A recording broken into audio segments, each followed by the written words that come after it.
Welcome to the second developer diary for F1 2011.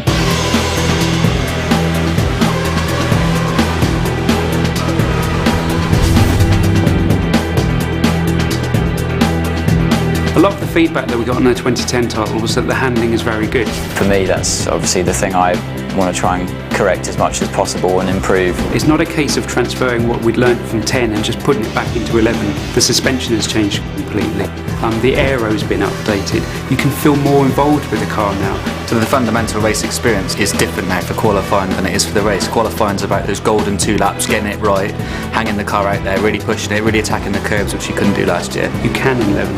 If you see a driver locking up under braking and smoke coming off the tyres, you can do that in the game. You've got a lot more mechanical grip basically available to you, and you can feel that in the slow speed corners.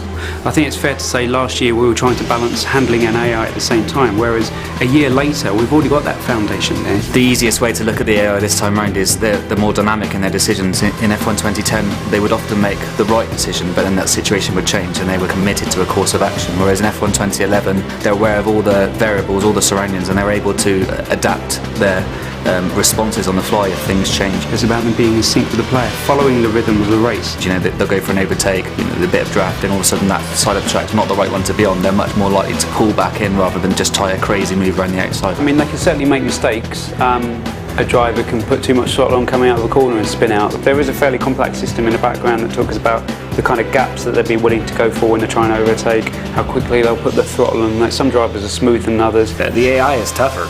It's a lot more realistic. You're fighting with them a lot more. They're faster. It's a lot of fun. The handling's much better than last year. There's a lot more control than there used to be with the oversteer and the understeer. You can really feel the car and also save it if you get a bit of a moment. So now you can race nose to tail at such extreme speeds. It really brings the race alive. As each incarnation of the game comes along, you see big steps, and we've definitely seen a big step in this one.